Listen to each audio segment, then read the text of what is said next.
Part 9 की शुरुआत वहीं से होती है जहां से पिछला एपिसोड खत्म हुआ था। गुवान दूही से कहता है कि तुम किसी और को ढूंढ लो जो तुमसे शादी करेगा। अब दूही पहले ही काफी ज्यादा एम्बेरस्ड हो चुकी थी, इसीलिए वो एटीट्यूड में कहती है कि तुम दुनिया के आखिरी लड़के भी हुए तो तब भी मैं तुमसे शादी नहीं करूंगी। ये कहकर वो वहाँ से जाने लगती है और जाते हुए अपने आप से कहती है कि क्या इसने मुझे फिर से रिजेक्ट किया, वो भी एक ही दिन में दो बार। तभी पीछे से गुवान कहता है कि क्या तुम्हें लिफ्ट की जरूरत है। दूही कहती है कोई जरूरत नहीं। गुवान कहता है कि तुम पर अगर दोबारा से एसिड अटैक हुआ तो। ये सुनकर दूही वहीं पर रुक जाती है और गुवान को गाड़ी स्टार्ट करने के लिए कहती है। कार में दूही गुवान को कहती है कि मैंने तुम्हें हर चीज का जिम्मेदार ठहराया, हमारे समंदर में गिरने से लेकर आज तक जो भी हुआ उस सब का जिम्मेदार मैंने तुम्हें ठहराया, लेकिन इस बात को भूल गई कि तुमने हर बार मेरी जान बचाई है। गुवान कहता है चलो अच्छा है। इसके बाद दूही उसको अपने मन की बातें बताने लगती है और कहती है कि मैं जो काम कर रही हूँ मुझे पता ही नहीं है कि मैं काम क्यों करती हूँ। बचपन में मेरे पेरेंट्स गुजर गए और तब से ही मुझे लगा कि अगर मैंने काम नहीं किया तो ये दुनिया मुझे खा जाएगी, इसीलिए मैंने बचपन से अब तक बहुत मेहनत से काम किया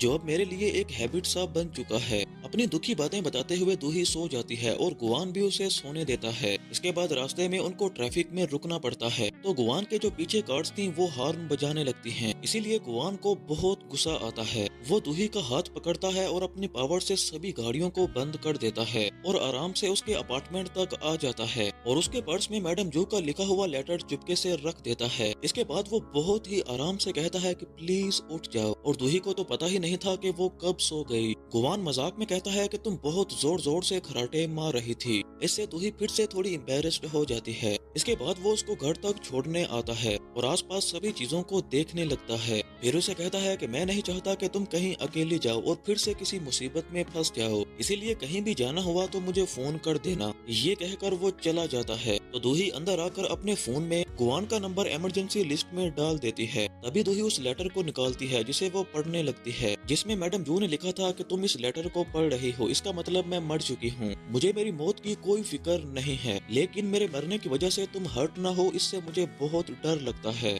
और यहाँ पर दूही काफी इमोशनल हो जाती है। आगे वो लिखती हैं कि जो पोजीशन मैं तुम्हारे लिए छोड़ के जा रही हूँ वो किसी वार से कम नहीं है जहाँ आंसू अलाउड नहीं है, इसीलिए रोना धोना तो मत ही करना। इसके बाद हमें मैडम जू की मौत के बाद के कुछ सीन्स दिखाए जाते हैं जहाँ दूही ने मैडम जू की मौत के पीछे किसका हाथ है इसका पता लगाने के लिए पुलिस की हेल्प ली थी। मैडम जू की बॉडी का पोस्टमार्टम करना था और इसके लिए मैडम जू की पूरी फैमिली के सिग्नेचर चाहिए थे, लेकिन स्वान और नोसुक ने सिग्नेचर नहीं किए थे और स्वान ने तो दूही को थप्पड़ भी मार दिया था। मैडम जू ने आगे लिखा था कि लोगों को लगता है कि मैं बहुत ही ज्यादा सक्सेसफुल हूँ, लेकिन सच तो ये है कि मैं बहुत बड़ी फेलियर हूँ, क्योंकि मेरे आसपास हमेशा से ही वही लोग रहे हैं जो मुझे याद दिलाते हैं कि मैं कितनी बड़ी फेलियर हूँ। तुम सोच रही होगी कि चेयरमैन बनने के लिए मैंने शादी की कंडीशन क्यों रखी है, क्योंकि चेयरमैन की पोजीशन काफी लोनली है और लोनली कैसा फील होता है मुझसे बेहतर कोई नहीं जानता। मैं भी अकेली थी और मुझे लगा कि ये अकेलापन मुझे खा जाएगा और फिर तब तुम मेरी जिंदगी में आई और इस अकेलेपन के अंधेरों से मुझे बाहर निकाला।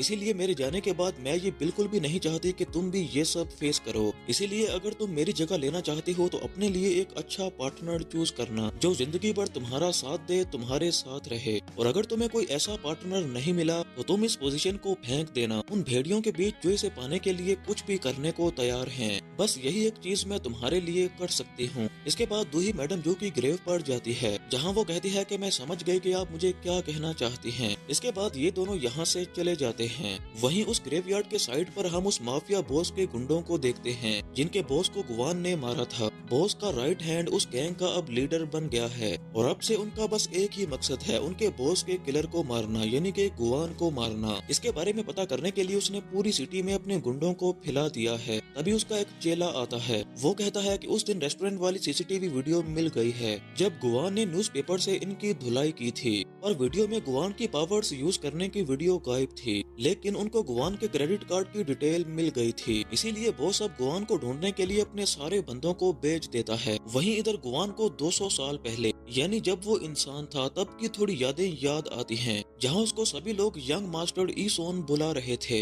यानी वो 200 साल पहले जोसन एरा में कोई पावरफुल इंसान था। लेकिन गुवान को समझ नहीं आ रही थी कि अभी ही उसकी सारी मेमोरीज वापस क्यों आ रही हैं। तभी वहाँ पर पार्क आता है और गुवान पार्क को भी ये सारी बातें बताता है। पार्क कहता है कि क्या मैं पता लगाऊं कि जोसन एरा में 200 साल पहले क्या हुआ था। गुवान कहता है कि पता नहीं, मेरी इंसानी जिंदगी के बारे में पता करने पर कोई फायदा होगा या नहीं। पार्क कहता है तो इसमें कोई नुकसान भी तो नहीं है। पार्क कहता है कि जोसन एरा में पार्क ईसुन और किम ईसुन नाम के 2 आदमी थे।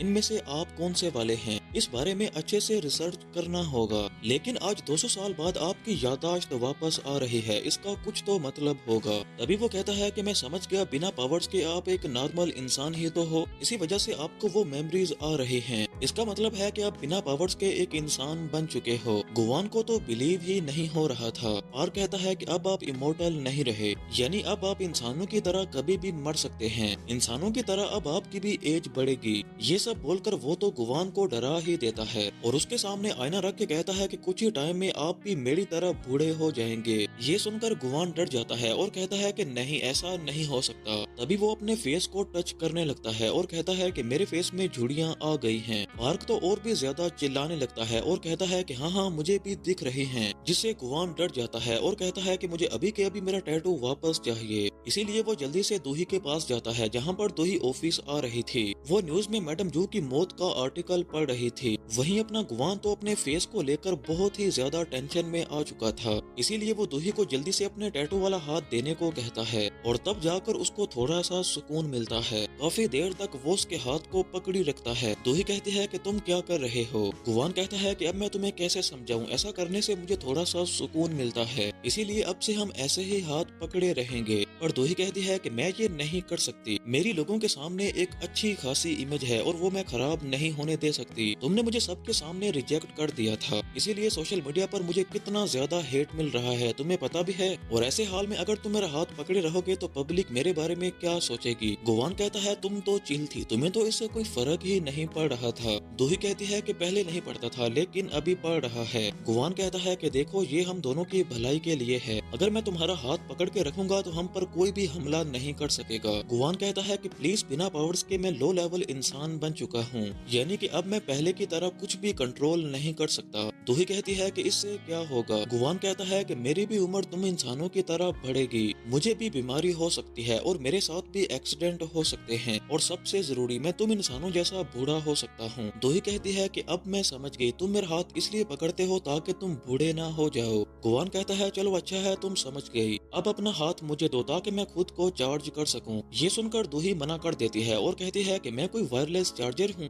जब चाहो मेरा हाथ पकड़ो और खुद को चार्ज कर लो। गुवान कहता है कि तुमने भी तो मुझे अपना पोकेमोन बना रखा है, जब भी कोई मुसीबत आती है तो मुझे याद करती हो। इस पर दूही कहती है कि डीमन पोकेमोन एक ही बात है। इस पर गुवान कहता है तो ठीक है मैं इस बॉडीगार्ड की जॉब से रिजाइन कर देता हूँ। दूही कहती है कि हाँ ठीक है तुम रिजाइन कर दो, अगर मैं मर गई तो तुम्हारा टैटू भी जाया हो जाएगा। सोच लो बिना पावर्स के फिर इंसानी जिंदगी जीना पड़ेगी। गुवान कहता है कि क्या तुम मुझे धमकी दे रही हो। दूही कहती है कि रिजाइन करने की बात तुमने ही की, मैंने तो नहीं। गुवान कहता है कि तुम मुझे अपने आप को चार्ज क्यों नहीं करने दे सकती। दूही कहती है कि मैं हर टाइम तो ये नहीं कर सकती। गुवान कहता है तो फिर कब कर सकती हो, लेकिन दूही कोई भी जवाब नहीं देती। आगे फिर से हम उस लेडी को देखते हैं जो पुलिस स्टेशन में गुवान को मिली थी, जिसने कहा था कि तुम्हारी लाइफ अब एक पतली रस्सी की तरह है जो कभी भी टूट सकती है और तुम्हारी मौत हो सकती है। ट्रैफिक सिग्नल की वजह से गुवान को अपनी कार वहीं पर रोकनी पड़ती है जहां गुवान दूही का हाथ पकड़ने की कोशिश कर रहा था। वो लेडी गुवान को कहती है कि अभी तुम्हारा अच्छा टाइम चल रहा है, लेकिन अच्छा टाइम ज्यादा नहीं रहता। अब ये लेडी फ्यूचर देख सकती है या फिर कोई और है, ये तो हमें आगे जाके ही पता चलेगा। इसके बाद ये दूही के ऑफिस आ जाते हैं और गुवान की नजर अभी भी दूही के हाथ में होती है।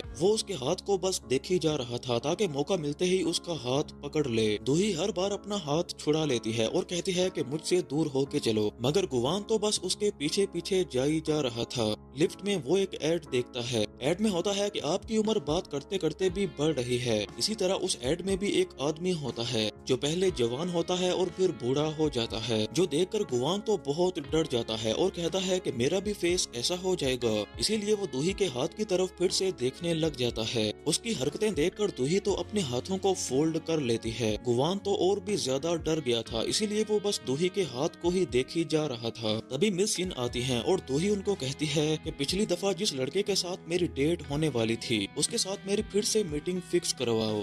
मिस चिन बताती हैं कि मैडम जू के मरने से पहले तक उनके घर, रूम, केबिन और ऑफिस रूम का भी सारा फुटेज वो लेकर आई है। जिसे दूही निकालती है तो वो बहुत सारे फुटेज थे। ये देखकर गुवान कहता है इसे देखने के लिए तो पूरा महीना लग जाएगा, इसीलिए तुम अब अपना काम करो और मैं जा रहा हूँ। लेकिन दूही उसको कहती है कि क्या तुम भूल के हम दोनों सेम सिचुएशन में हैं। तुम इन फुटेज में मुझे वो आदमी ढूंढ के दो जिसने मैडम जू की मेडिसिन को बदला था। ये सुनकर गुवान तो भागने लगता है, लेकिन दूही उसको अपनी तरफ खींच लेती है और कहती है कि चुपचाप मेरी हेल्प करो और खुद को भी चार्ज कर लो। इसीलिए गुवान दूही का हाथ पकड़ता है और अपनी पावर से सारे पर्दे ऑफ कर देता है और दोनों कंप्यूटर के सामने बैठकर फुल स्पीड से फुटेज को चेक करने लगते हैं। लेकिन गुवान बहुत गुस्से में था। वो कहता है कि मैं बॉडीगार्ड था, तुम मुझसे ये सब क्या करवा रही हो। फिर वो दूही को कहता है कि ये बहुत पुराना तरीका है, हम उसे ऐसे नहीं ढूंढ सकते, लेकिन मैं अपनी पावर से तो उस आदमी को ढूंढ ही सकता हूँ जिसने तुम पर हमला किया था। दूही थोड़ा गुस्से में कहती है कि तुम अगर ऐसा कर सकते हो तो तुमने अभी तक किया क्यों नहीं। गुवान कहता है कि तुमने मुझसे कभी पूछा ही नहीं। दूही कहती है कि मैंने हिसाब लगाया है कि तुम में दिमाग नाम की कोई भी चीज नहीं है। अगर तुम उस किलर को ढूंढ सकते हो तो उस किलर के पीछे कौन है, तुम उसे भी ढूंढ ही सकते हो। वो अपना हाथ गुवान की तरफ करती है और कहती है कि चलो अपनी पावर्स का यूज करो। गुवान उसका हाथ पकड़ने ही वाला होता है लेकिन रुक जाता है। वो कहता है कि मैं तुम्हारी हेल्प सिर्फ एक ही शर्त में करूंगा और इसी के साथ ही ये पार्ट यहीं पर खत्म होता है। अब गुवान क्या शर्त रखेगा हम जानेंगे अगले पार्ट में।